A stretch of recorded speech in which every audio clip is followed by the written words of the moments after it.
Rome. I'm a professor in the English department, but I'm also the director of the Marymount Institute, and I'm the editor for the Marymount Institute Press.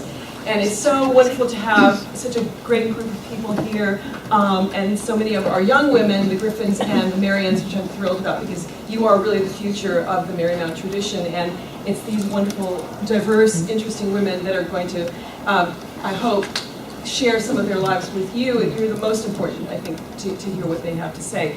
The Marymount Institute is here for many reasons, but I think one is really to keep and codify the tradition of the RSHMs and the Marymount education system, higher education system and influence. And to that end, we're doing all kinds of programming. We have a source organization, the Marians. We have an artist in residence who I invite you to come and see the beautiful sculpture garden, Will Pupa. We have some muses as a fountain, but we also have a beautiful piece that I hope will keep the memory of the RSHMs alive, which is a depiction of the founding of the order in Béziers. How being part of the Marymount tradition, being associated with it, coming to LMU, how it's shaped your choices, how it's made your life what it is today, or part of it, no, I didn't mean it that way. how it's shaped your life today. My first work experience was with a gentleman by the name of Mark Ridley Thomas, who happens to be the County Board of Supervisors, now representing this area. And I started working with him after the civil disturbance. So a lot of South Los Angeles had been devastated during the riots by fires. And it wasn't just the physical destruction, but it was the continued destruction of the human spirit. And that we had an opportunity to really, I had an opportunity to really get in and help to restore that. The Empowerment Congress is one of his lasting, long-lasting experiences, which is really about civic engagement, of getting, he basically took the block club concept and rolled it up into this sort of community neighborhood spirit of getting civically involved, getting service involved. And so again, that thread, as I look back on my experiences, has that Marymount and Jesuit tradition. And then, so that really set the foundation for me in terms of leadership. And then the third is really influences, is connecting with other people, people connecting with me to help me through my career. And I think maintaining those relationships have helped to keep me focused on forward momentum and learning maintaining those traditions that I think have made me a good leader thus far. So that's sort of a terrific shot. Delighted to see so many of my old friends. I went to Marymount High School, and so many of you I know from Marymount High School. We won't say the year, but it will. And also, I'm just so thrilled to see you young women here. When I was in college, I never ever dreamed that I would be on a board of trustees, let alone be chair of it. No way in the world. So I got to know Marymount through my family, or Loyola Marymount through my family. And then, it was about 12 years or so, I guess, I was invited to be on the board of trustees, which was a wonderful experience. And it was primarily, at that time, primarily men. There was a handful of women on the board of trustees. And now we have 45 people on the board of trustees, and we have 13 women. So we're getting up there in terms of numbers, which is great. The other thing I do, so that's one of my jobs. The other job is running the William H. Hannon Foundation, which is a private grant-making foundation, and we fund Catholic charities, other charities throughout Southern California, and some throughout the country. Social service organizations, hospitals, schools, scholarships, tuition assistance.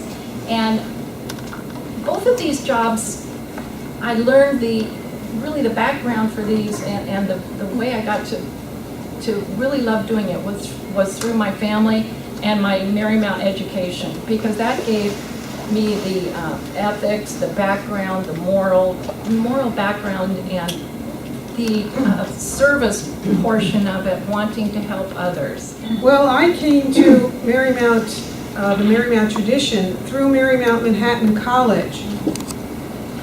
There was a joint degree program that was offered at Marymount Manhattan between Marymount and the Mannes College of Music. And I was a music major, a piano major, and did all my liberal arts at Marymount, which I had great value in the Marymount tradition, and the liberal arts tradition, and I wanted to go someplace where there was great respect for the liberal arts tradition. But along the way, it became clear to me that I also wanted to live in religious life. I wanted to become a sister. And when I came to college, I had that general idea, but I didn't have a community yet that clicked with me. I had studied with the Dominicans, I had studied with the Josephites, and there wasn't a connection yet between us. So I said, I'm going to college, put that idea out of my head for a while, and just take college one day at a time. Well, that changed after about a year. There was this connection with the Marymount sisters.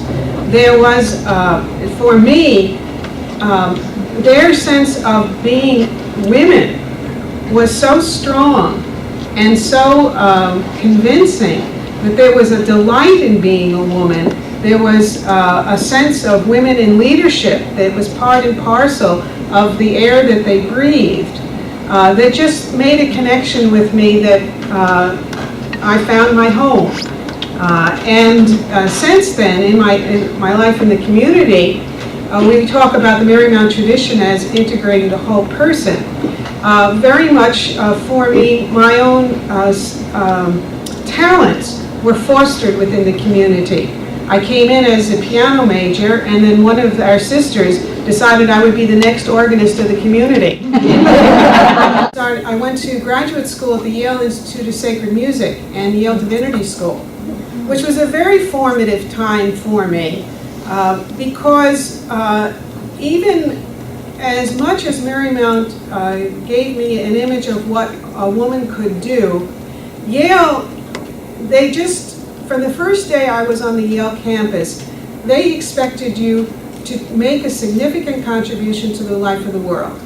That's why we accepted you, that's what we expect you to do afterwards, and off you go. Go and do something significant. But I also have to say that it was because of the support of the RSHM community that I was able to take advantage of Yale Divinity School and the Institute of Sacred Music.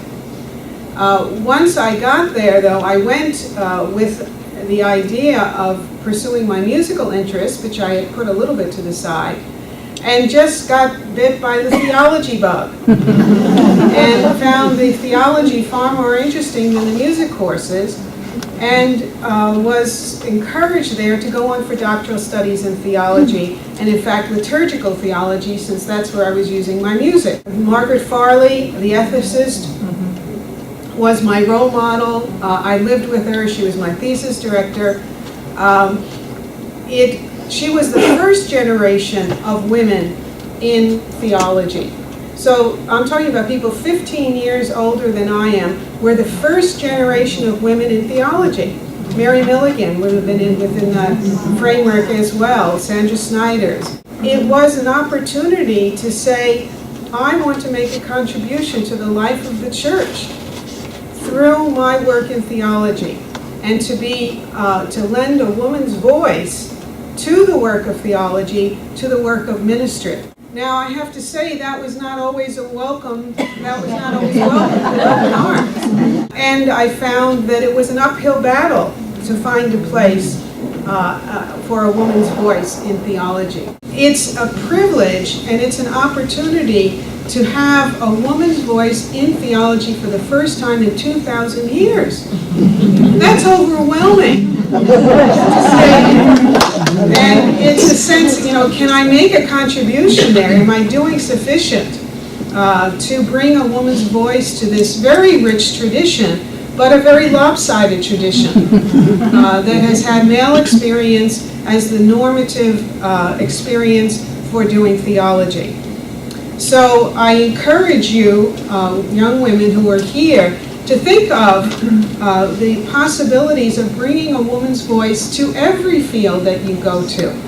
There's not, we do not yet have parity in job availability, in salary availability, and as I said, within theological studies, we're still only 25% of the graduate faculties in theology. And I'm here also to encourage you to make your contribution. That's what Marymount stands for in my mind. A sense of holistic education and a sense of leadership of women. That's the tradition that I've been gifted with and hope to pass on to you. I graduated from Loyola Marymount in 1987. I was an accounting major, and I am a CPA. And my road led me out of Loyola Marymount down the business track through working with accounting firms. I went to work for a firm called Kenneth Leventhal and Company, and then Ernst & Young. So I spent about 8 years in the public accounting arena. And that experience in the late 1980s was something that was very eye-opening for me because it was primarily a male field, the accounting field. When I reflect, because I definitely have looked at this as a reflection, I think what I took out of Loyola Marymount and the Marymount experience here was a true appreciation for a blend of not only the academics, but the faith component and the social justice component. Back in my work experience, a lot of times that I found myself, being the only woman on the team, I think what held me up in that type of setting was the preparation that I got here at Loyola and the values that were instilled in the curriculum that I had here. So when I think of the person that I am, without a doubt, I am shaped by the fundamentals of what is the Marymount tradition here at Loyola Marymount. Thank you all for coming. Please enjoy more to drink and eat, and thank you so much to our panel.